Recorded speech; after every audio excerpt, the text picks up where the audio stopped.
Dans son état actuel, l'emplacement du port évoque mal l'importance des installations militaires et commerciales. De fait, il y avait 3 ports que cette animation va tenter de reconstituer selon des descriptions de l'époque. D'abord un port extérieur pour les bateaux étrangers, tenus à l'écart.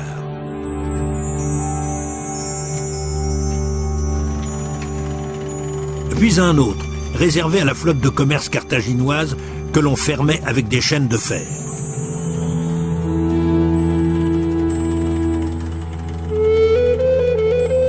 Enfin, la base militaire. Au centre, un îlot, résidence de l'amiral, d'où partaient ses ordres, accompagnés de sonneries de corps. Autour, l'arsenal et des quais et des cales. Capacité 200 bateaux environ, principalement des galères de 20 à 40 mètres de long. On cachait les flottes carthaginoises par de hauts murs. Ainsi, on faisait planer un doute, on créait le mystère, on intoxiquait. Et les étrangers attribuaient à la cité une puissance bien supérieure à sa force maritime réelle, qui était déjà, il faut le reconnaître, considérable. La Sicile et le détroit avec l'Afrique, toujours ce problème, vont être le prétexte du conflit avec les Romains. 2 impérialismes s'opposent, ce sera Carthage ou Rome. Et c'est l'extraordinaire épopée d'Hannibal. Il partira de Carthagène en Espagne, un nom qui d'ailleurs signifie « Nouvelle Carthage ».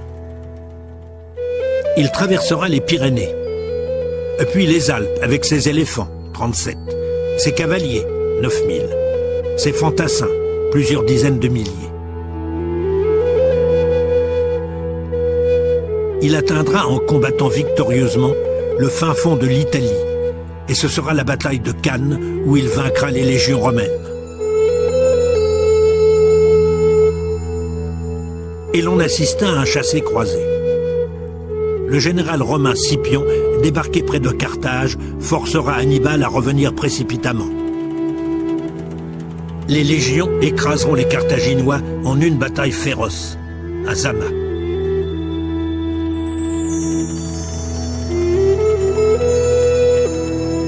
C'en est fini, Carthage est anéantie. Mais la position stratégique de la ville rend sa renaissance inévitable. Nous sommes dans une ruine grandiose de la Carthage romaine, les thermes d'Antonin, et qui date de 150 de notre ère. La province entière colonisée, largement urbanisée, fut nommée Africia. Il y eut même une déesse Africa. Il est curieux de remarquer que c'est de ce coin de terre tunisienne qu'est né le nom Afrique, qui désignera plus tard l'immense continent tout entier.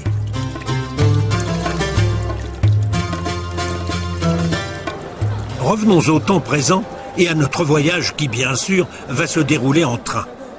Nous sommes à la gare centrale de Tunis. Et quelle est la situation des chemins de fer tunisiens? Ils sont populaires, bien qu'ils subissent une redoutable concurrence. Ce sont des taxis collectifs, des voitures de 7 à 9 places qui parcourent le pays. Le prix du voyage est légèrement supérieur à celui des secondes classes des trains, mais ces taxis ont l'avantage de la souplesse. Ils partent à toute heure du jour et de la nuit et desservent les villages les plus reculés. Ce sont de grands avantages. Ce qui joue contre eux, c'est l'insécurité, le nombre d'accidents, surtout la nuit. Dans ce domaine, ils ne peuvent lutter contre le train, infiniment plus rassurant.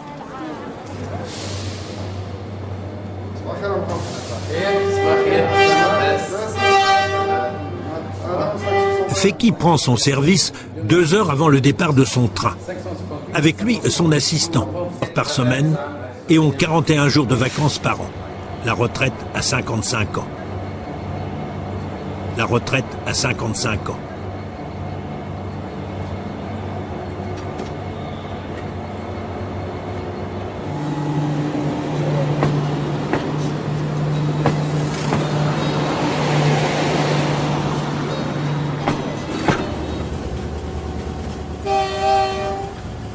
L'ordre de mission aujourd'hui est de conduire le train à Hammamet, une petite ville pittoresque au sud-est de Tunis.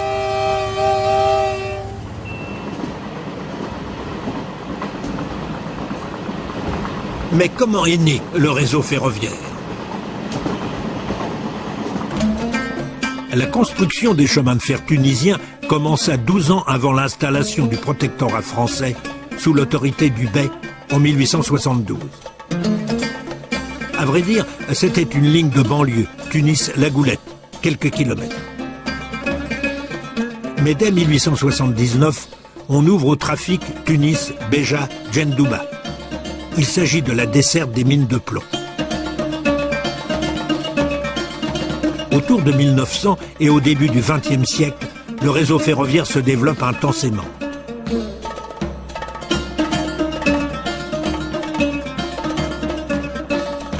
Le président de la République française, Armand Fallières, en visite en Tunisie, en avril 1911.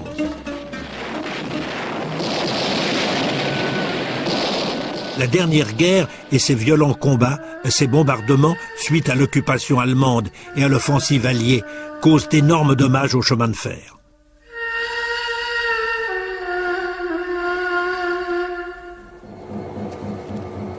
La Tunisie indépendante nationalisa le réseau en créant la Société nationale des chemins de fer tunisiens. Elle possède et gère les 2013 km de voies ferrées.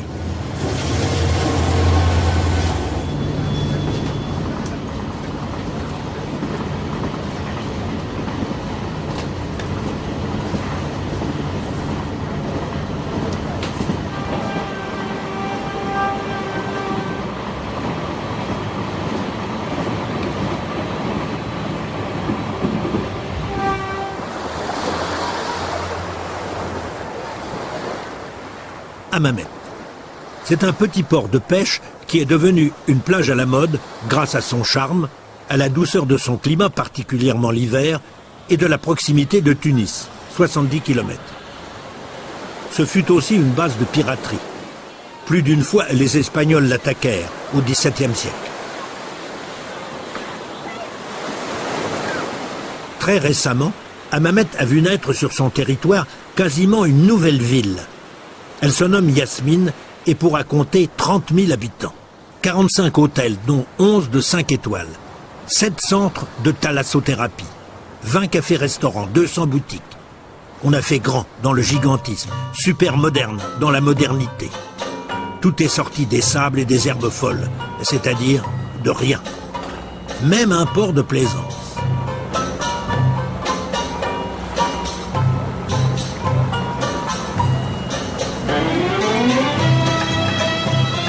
On est tombé avec enthousiasme dans le syndrome de Las Vegas, en bâtissant de fausses ruines et en fabriquant des éléphants en ciment armé.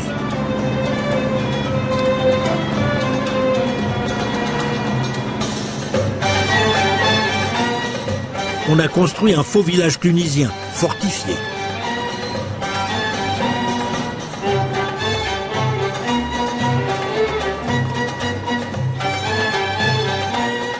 Les Carthaginois montent la garde. Dans le plus beau style des films péplum, Hannibal, le général en chef, passe à l'attaque.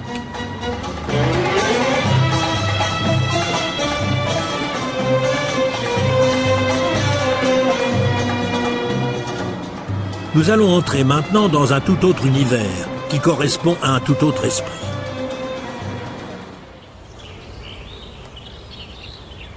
Ce jardin à l'état de nature et qui fait penser à une jungle a surgi lui aussi du désert. Il s'agissait d'entourer de verdure cette maison, devenue un centre culturel international.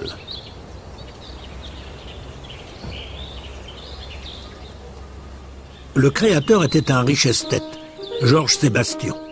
Dans les années 1920, il conçut ce lieu qui a fait l'admiration du célèbre architecte Le Corbusier. Aujourd'hui, une exposition du peintre tunisien Hassan Soufi. Avant-guerre, et les écrivains Georges Duhamel, Maurice Genevoix, André Gide, Georges Bernanos y séjournèrent. Et les peintres Paul Klee, Man Ray et le sculpteur Giacometti. Pendant la guerre, le maréchal allemand Rommel y établit son quartier général. Après la guerre, Churchill y écrivit plusieurs chapitres de ses fameuses mémoires. Aujourd'hui, on organise des festivals dans ce théâtre en plein air.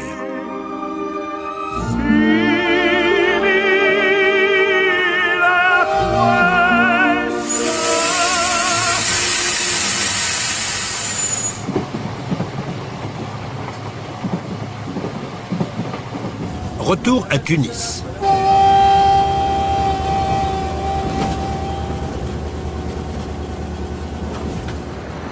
Tunis, la capitale et son agglomération, compte 1,5 million d'habitants. Elle s'est particulièrement développée sous le protectorat français. En effet, c'est en 1883 que la France s'imposa auprès du Bey, le souverain de l'époque, faisant du pays un protectorat. Cette forme de colonisation dura 73 ans, jusqu'en 1956. L'avenue Habib Bourguiba et son prolongement, l'avenue de France, sont le centre incontesté de la ville moderne. Avec l'alignement de leurs maisons à l'unité de style, c'est un lieu de rendez-vous et de promenade. Tout y converge.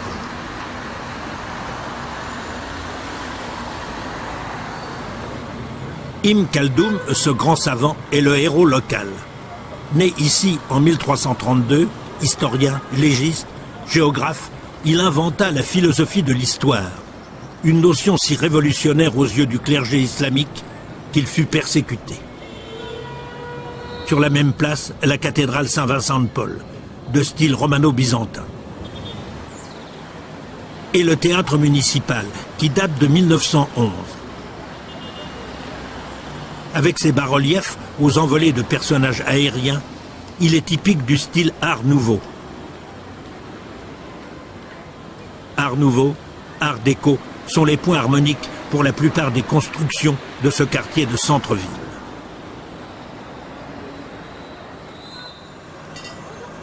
Parallèlement à cette architecture, on est étonné de voir combien le souvenir de la France est présent.